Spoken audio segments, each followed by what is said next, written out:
जिंदगी कभी कभी हमें ऐसे इम्तिहान से गुजारती है जो हमारी समझ से बाहर होते हैं, और कभी कभी प्यार वहां से मिलता है जहां से हम उम्मीद भी नहीं करते। आज जो कहानी आप सुनने जा रहे हैं वो न सिर्फ हैरान कर देने वाली है बल्कि आपकी रूह तक हिला देगी। एक 65 साल की बुजुर्ग महिला ने 20 साल के नौजवान से शादी की। लोगों ने मजाक उड़ाया, ताने मारे, यहां तक कहा यह शादी नहीं, ड्रामा है। मगर जब इस महिला ने अपनी दास्तान सुनाई तो सबकी जुबानें बंद हो गईं। इस रिश्ते में उम्र का फर्क तो था, मगर उनकी नीयत साफ थी, दिल साफ था। तो क्या यह मोहब्बत सच्ची थी? क्या इस शादी के पीछे छुपा था कोई गहरा राज? और शादी के बाद ऐसा क्या हुआ कि यह मामला सोशल मीडिया से लेकर हर जगह चर्चा का विषय बन गया? एक ऐसी कहानी जो दिखाती है कि अगर इंसान इरादा करे तो उम्र, जात और जमाना ये कुछ भी मायने नहीं रखता, बस नीयत सही होनी चाहिए। तो चलिए जानते हैं इस अनोखी शादी की पूरी सच्चाई। कहानी शुरू होती है आरव से, एक सीधा साधा और शरीफ नौजवान जिसकी उम्र तो बस 20 साल थी, मगर माथे पर चिंता के बादल और आंखों में थकावट की धुंध छाई रहती थी। पिता के गुजरने के बाद पूरे घर का बोझ उसके कंधों पर आ पड़ा। मां की बीमारी, बहन की पढ़ाई और रोज की रोटी, सब कुछ उसी पर था। वो सुबह से शाम तक मेहनत करता और रात में किताबों के साथ जागता। कम उम्र में हालात ने उसे बुजुर्गों जैसी सोच दे दी थी। कर्जदार हर दूसरे दिन उसके दरवाजे पर दस्तक देते थे, और जेब में 2 रुपये भी होते तो वो सोचता मां की दवा लूं या बहन की किताब। एक दिन जब वो एक छोटी सी चाय की दुकान पर बैठा सिक्के गिन रहा था, उसकी नजर सामने खद्दी एक अजनबी महिला पर पड़ी। उम्र दराज मगर बेहद सुंदर, सिर पर दुपट्टा, आंखों में रोशनी और हाथ में एक माला। वो थी नादिया, बिजनेस की दुनिया की एक जानी पहचानी हस्ती। नादिया ने मुस्कुराकर कहा, तुम आरव हो ना? आरव ने हैरानी से जवाब दिया, जी, लेकिन आप कौन हैं? नादिया ने बड्ढे आराम से कहा, मुझे मालूम है तुम्हारे हालात क्या हैं।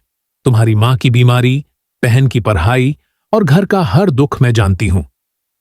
आरव की आंखें खुली की खुली रह गईं। उसने कांपती आवाज में पूछा, आपको ये सब कैसे पता?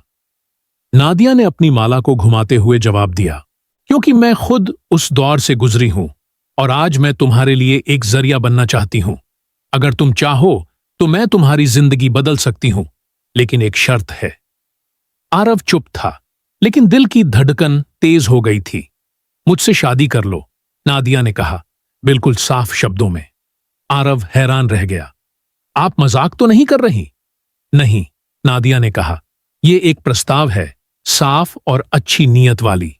तुम्हारी मां का इलाज मेरी जिम्मेदारी, बहन की पढ़ाई मेरा फर्ज और तुम्हारा कर्ज सब मैं अदा करूंगी।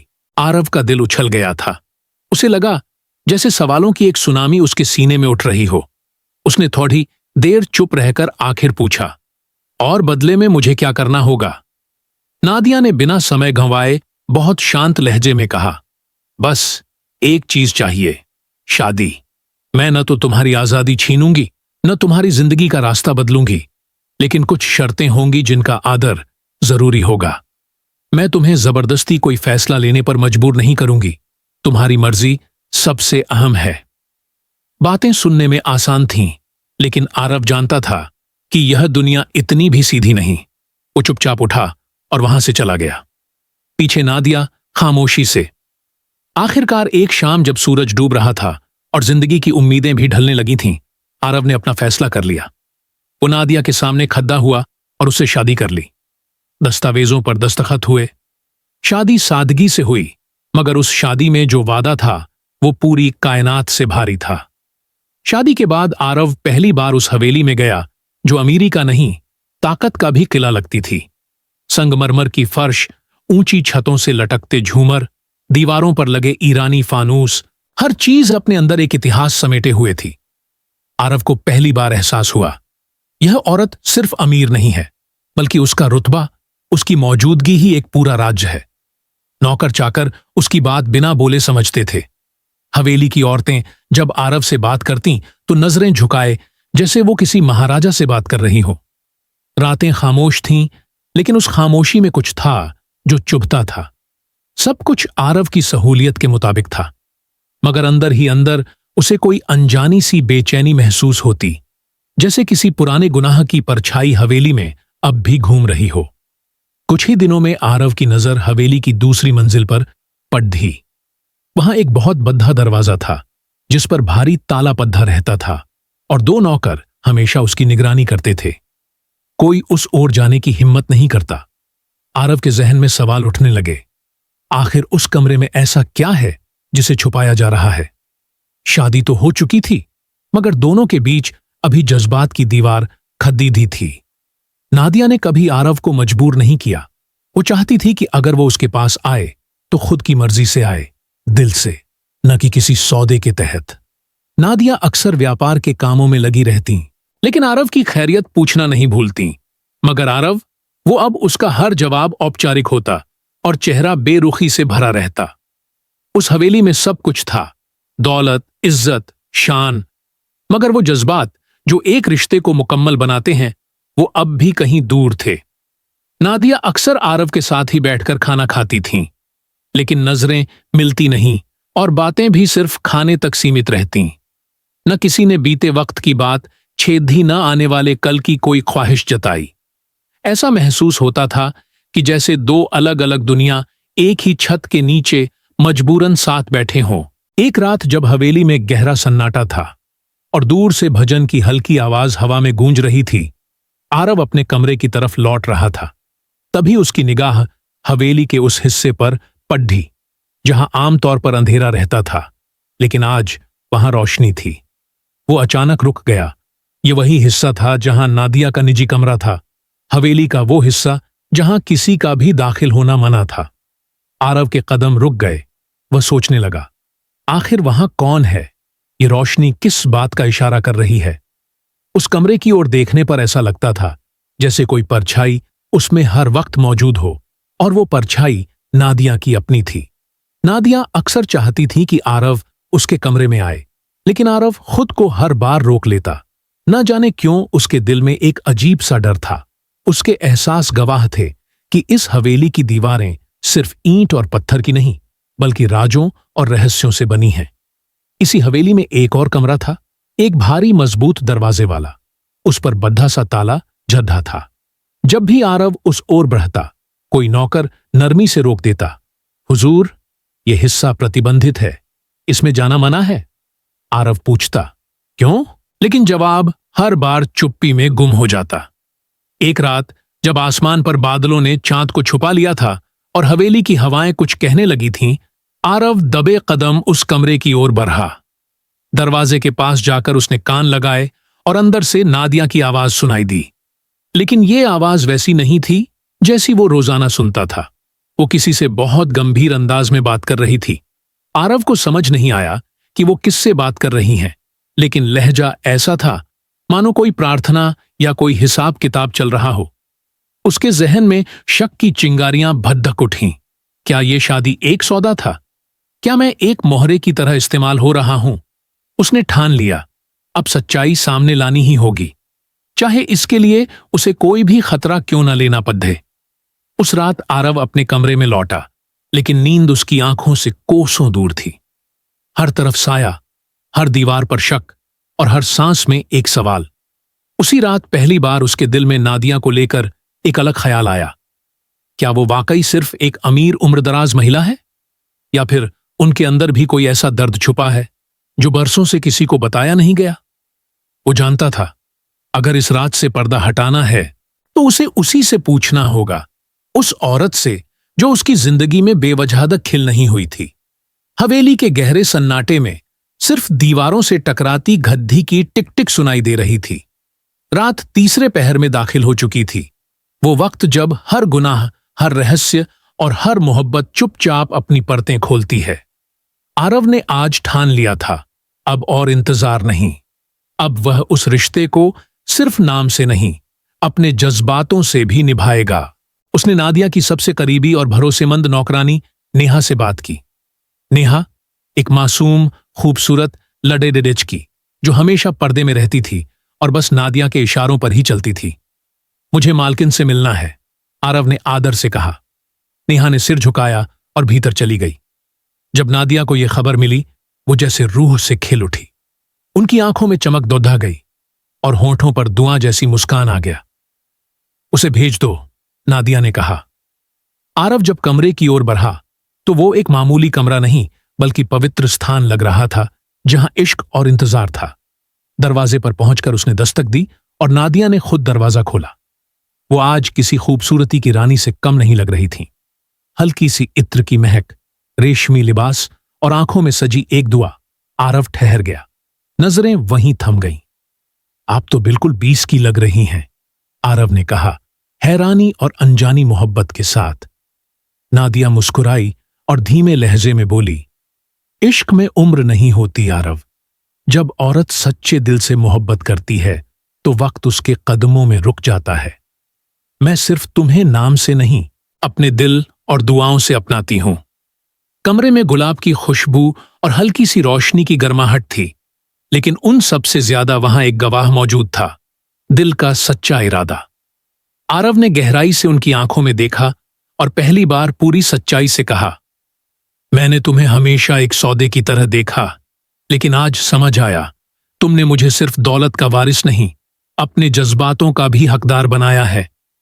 नादिया ने अपनी पलकों को झुकाते हुए सिर उसके कंधे पर रख दिया।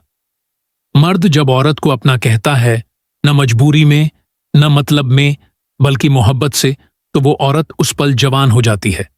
यही पल मेरी दुआओं की स्वीकृति है। आरव ने नादिया का हाथ अपने सीने पर रखा और कहा, नहीं, ये धड़धड़कन अब तुम्हारी है। जब तक यह चलती रहेगी मैं तुम्हारा रहूंगा। नादिया की आंखों में चमक थी और उस चमक में जवानी नहीं बल्कि सच्चे प्यार की रोशनी थी। वह करीब आईं, अपने माथे को उसके सीने पर रखकर बोलीं, मैंने अपनी जिंदगी में बस 2 बार जी भर के सांस ली है। एक जब तुमने मुझे अपनी बीवी कहा और दूसरा जब तुमने मुझे अपना कहा। आरव ने उनके बालों को धीरे धीरे सहलाते हुए कहा, मैं तुम्हारी हर झुकी हुई लट में मोहब्बत की कसम खाता हूं। फुसफुसाकर आरव ने कहा, अब मेरी जिंदगी के हर दिन का मतलब सिर्फ तुम हो। मैं तुम्हारे बिना बिल्कुल अधूरा था। यह आवाज, हवा में एक अजीब सी मिठास घुल रही थी।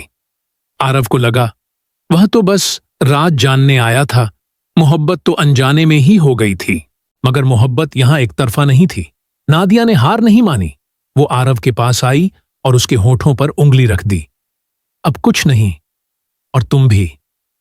आरव को कुछ करने की जरूरत नहीं रही। नादिया पहले ही इश्क में डूब चुकी थी।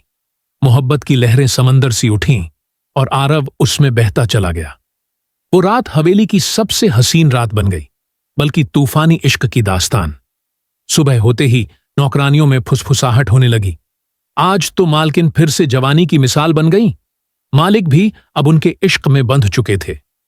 आरव को अक्सर लगता उस कमरे में कुछ ऐसा है जो आज तक अनकहा है। उस दिन उसने हिम्मत की। दरवाजा आधा खुला था। दिल जोर से धड़कने लगा। वह धीरे से अंदर गया। कमरा हल्की रोशनी से जगमगा रहा था। पुराना फर्नीचर, दीवार पर जड्ढे चित्र, एक कोने में भारी लकड़ी की अलमारी जिसमें ढेरों फाइलें रखी थीं। आरव की नजर पास रखी मेज पर गई। एक मोटा सा लिफाफा पद्धा था जिसके कोने पीले हो चुके थे। ऐसा लग रहा था जैसे उसे बार बार छुआ गया हो। उसने लिफाफा खोला। उसमें एक फोटो थी जिसमें उसके पिता राजेश मेहता और नादिया साथ खड़े थे। पिता के चेहरे पर हल्की सी मुस्कान थी। आरव की आंखें खुली की खुली रह गईं। तभी एक आवाज आई, आखिरकार तुमने सब देख ही लिया। आरव ने पलटकर देखा। नादिया खद्दीरी थीं, आंखों में न डर न हैरानी, मानो उन्हें पहले से पता था कि यह लम्हा आएगा ही। आरव ने फोटो छिपा ली, कांपते हुए कहा, यह शादी कोई सौदा नहीं बल्कि बदला था। नादिया मुस्कुराईं। तुम बहुत समझदार निकले आरव। मुझे नहीं लगा था तुम इतनी जल्दी सच्चाई जान जाओगे।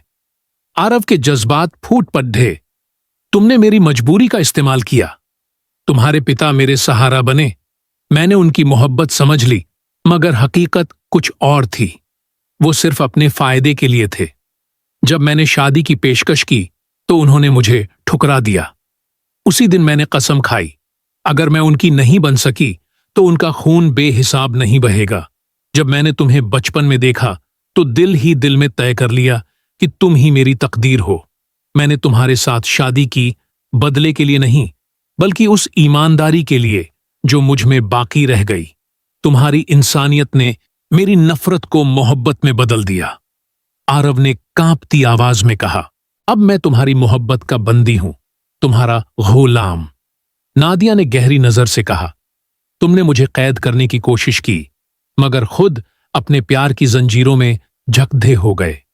तुम्हारा बदला हार गया और मोहब्बत जीत गई। आरव ने नादिया की कोमल कलाई थामी और उसे अपने दिल से लगा लिया। मैं तुम्हें माफ करता हूं, क्योंकि तुम्हारा दिल अब साफ है और मैंने अपनी तकदीर पा ली। नादिया की आंखें नम हो गईं। उसने फुसफुसाते हुए कहा, अब अगर मौत भी आ जाए तो कोई अफसोस नहीं, क्योंकि तुम्हारा प्यार मिल गया। वो हवेली अब आरव का महल बन गई। लेकिन कुछ वक्त बाद नादिया बीमार पड़ी डीडीएच गई और कुछ हफ्तों में हमेशा के लिए इस दुनिया से चली गई। उसके आखिरी अलविदा के वक्त आरव ने बस इतना कहा, मैं तुम्हें माफ करता हूं नादिया, और तुम भी मुझे माफ कर देना। कहानी यहीं खत्म नहीं हुई। नादिया की 22 साल की नौकरानी नेहा, जो हमेशा आरव की सेवा करती थी, अब उसके और करीब आ गई। उनका रिश्ता धीरे धीरे छायाओं से निकलकर रोशनी में बदल गया। आरव ने नेहा से शादी कर ली। अब हवेली में न तो अकेलापन था, न सन्नाटा। आरव की मां और बहनें भी वहीं थीं। जहां कभी नादिया का अधूरा इश्क गूंजता था, वहां अब नेहा की मुस्कान और आरव की सुकून भरी जिंदगी बस चुकी थी। आरव की मोहब्बत और इंसानियत ने उस दिल को बदल दिया जो कभी सिर्फ बदले की आग में जलता था। वो औरत जिसने बदला चाहा था, आखिरकार मोहब्बत की बंदी बन गई। यह कहानी हमें यह सिखाती है कि सच्चाई, वफादारी और दिल से किया गया इश्क सबसे बड़ी ताकत है। कई बार हम दूसरों को तकलीफ देने की सोचते हैं, लेकिन खुद ही उनके प्यार की बेधियों में बंदी हो जाते हैं। रिश्तों में सम्मान, समझदारी और सच्ची भावना हो तो हर जख्म भर सकता है। आरव ने जिसे माफ किया, वही उसकी सबसे बड़ी जीत बन गया, और जिसने सिर्फ बदले की सोच रखी, उसके दिल में भी आखिरकार सच्चा प्यार जाग उठा। वक्त ने घाव दिए और मरहम भी। नादिया के जाने के बाद भी हवेली में उनकी यादें ताजा थीं, मगर अब वे दर्द नहीं, बल्कि एक नेक सीख बन चुकी थी। नेहा ने हवेली को एक नई जिंदगी दी, जैसे हर कोना कह रहा हो, अब अतीत को छोड़ दो, भविष्य की ओर बढ़ो। आरव हर दिन नेहा की तरफ देखता और दिल से शुक्रगुजार होता। जिसने बिना किसी स्वार्थ के साथ दिया, वही उसकी सच्ची हमसफर बनी।